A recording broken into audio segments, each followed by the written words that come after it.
Let's talk about this renewable situation for a minute.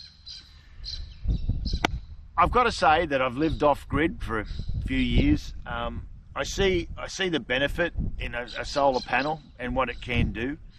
But what I don't see a benefit of is these climate alarmists suggesting that we need to rape and pillage pristine agricultural areas to put hectares and hectares and hectares of solar panels.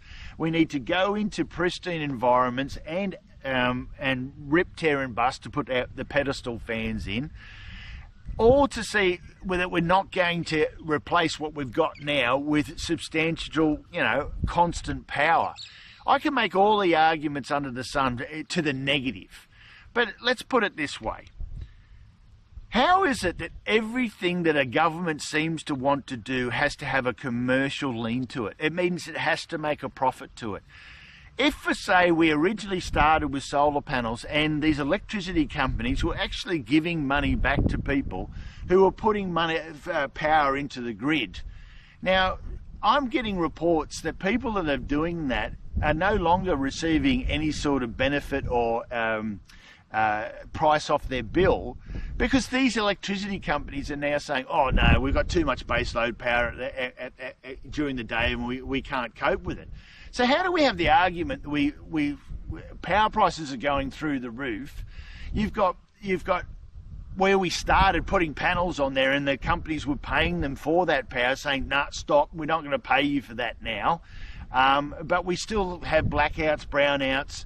We still haven't got a system that at the moment can produce enough energy for the needs and wants and desires of every summer, say. We're turning air conditionings off. They're putting smart meters in your house to eventually make sure that you can't turn that electricity on when you need it. So how do we have the argument, right, that we've got all of these solar panels, it was great, that will pay you some money, we're putting into the system, but our system can't handle it because our transformers are getting too much power. But now we're spending over $300 billion replacing a system that was already in place, that all it needed to do was upgrade that system. Why do we say to ourselves that $300 billion can't be spent subsidising rooftop solar and batteries? Now, if that's the way you're inclined, but is this about the commercial venture? Is this about if everybody had solar panels and batteries and you paid outright $10,000, $15,000 for a package that could run your house, okay, are they not making any money?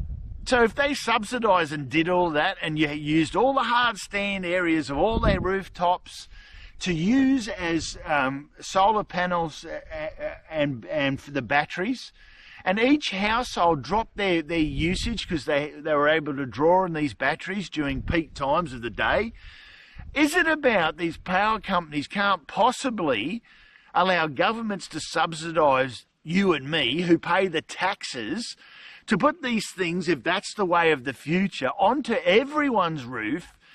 And if we were to put batteries so we can store it over the night time, the reluctance on the grid would drop. Now somebody says, well, what are we going to do about that? Well, we can look at still, I'm a great believer of lowering emissions with coal fire. We're not putting enough energy into that. There is also a nuclear discussion that we've got to have. Okay, but why have we spent all of this money?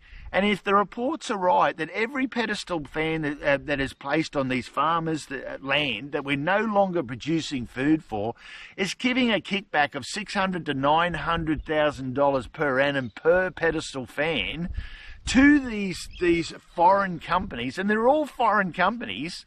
We're not even taxing them at the right rate. So here we have energy prices going through the roof. So if you were to elect me, you know how they did the pink bat situation, and that was an absolute deplorable thing because obviously everything and sundry went wrong. I'm not saying that. But when you look at how much energy gets put into an average Tesla battery or a small battery and how many tons of earth has to be refined to be able to get the amount of lithium out of it, that's one thing. But we're running diesel motors and engines to electrify electric cars.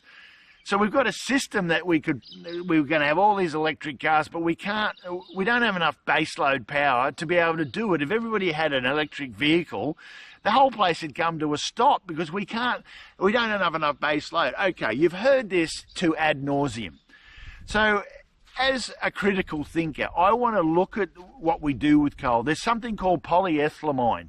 It was in Scientech Daily in 2018. A couple of scientists came in. What it is, it's like a bit of flypaper. You line the coal-fired power stations with their emissions, and as the emissions go over this polyethylamine, it's absorbed. But when you then take these strips and you reheat it, it creates ethanol. There is not enough people looking at the emissions and trying to do control burns. That's where I'm at. We've got a resource. We've got all these holes in the ground. We've still got years and years and years of coal. We're putting all the burden on Australia, which their emissions are so low compared to everybody else. But we're not sort of saying to ourselves, well, other than carbon capture, what else could we do? That's coal aside. We'll go into the nuclear later on, but that's an option as well. But why aren't we using households and their rooftops? We've got to ask the question. We've got to stay away from the fact that humans need housing, we need food, we need shelter, and we need water, right? All of these things governments used to take care of, right, initially. And before anybody says it's a socialist thing, it's not. Our country grew in a way that we had to have these basics to get started.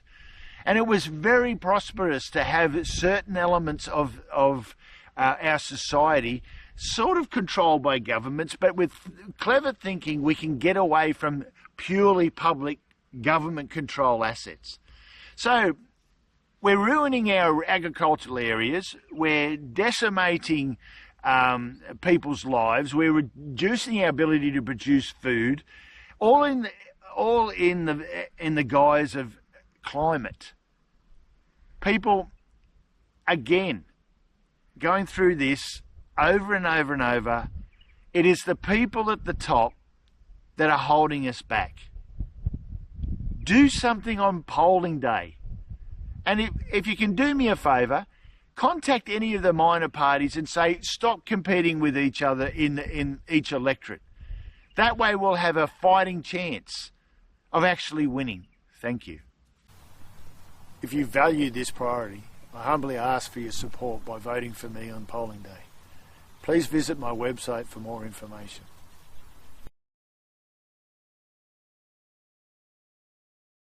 Written and authorised by Stuart Howe, 𝐦𝐸.